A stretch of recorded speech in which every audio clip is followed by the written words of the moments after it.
வணக்கம் மக்களே. நவக்கிரகத்துக்கும், நம்ம உடல் நலத்துக்கும், நம்ம மனநலத்திற்கும் தொடர்பு உண்டுங்கிறது உங்களுக்கு தெரியுமா? சொல்றேன் கேட்டுக்கங்க. சூரிய பகவான் அப்படின்னு சொல்லப்பட்டவர் சூரியன் வந்து ஆற்றலுக்கு உரியவர். நம்மளுடைய மன ஆற்றல், உள ஆற்றல் எல்லாம் அதிகமா பலம் வாய்ந்ததா இருக்கணும் அப்படின்னா நம்ம சூரிய பகவானை வழிபடணும்.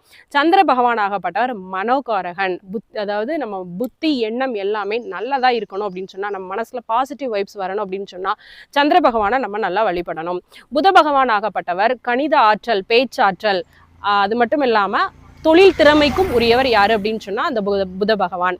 நாலாவதா யாரு அப்படின்னு சொன்னா குரு பகவான். குரு பகவான் உங்களுக்கு ஏற்கனவே தெரியும், பிருகஸ்பதி. அவர் வந்து நல்ல பெருந்தன்மையான மனத்து கொண்டவர், நேர்மை, உண்மை இது எல்லாம் வேணும் அப்படின்னு சொன்னா நம்ம குரு பகவானை வழிபடணும்.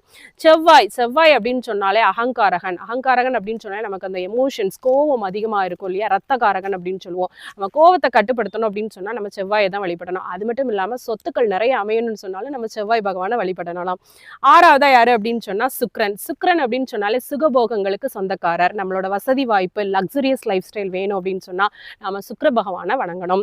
ஏழாவதா யாரு அப்படின்னு சொன்னா சனி பகவான். நம்ம கர்மாக்களுக்கு சொந்தக்காரர். நம்ம நன்மை தீமை எல்லாமே போன ஜென்மத்துல இருந்து கணக்கிடப்பட்டு இந்த ஜென்மம் வரைக்கும் நமக்கு தொடருது அப்படின்னு சொன்னா அதுக்கு சனி பகவான் தான் காரணம். அதனால நம்மளோட கெட்ட கர்மாக்கள் குறையணும் அப்படின்னு சொன்னா நாம சனி பகவானை வேண்டிக்கலாம். ஏழாவதா ராகு அப்படின்னு சொன்னாலே பிரம்மாண்டம். ஒரு விஷயத்த மிக பிரம்மாண்டமா கொடுக்கக்கூடியவர். அது நம்மளுக்கு நல்லதா இருந்தாலும் சரி, கெட்டதா இருந்தாலும் சரி. அதனால நல்ல கர்மாக்கள் வரணும் அப்படின்னு சொன்னா ராகு பகவானுக்கு நல்ல விதமா வேண்டிக்கலாம்.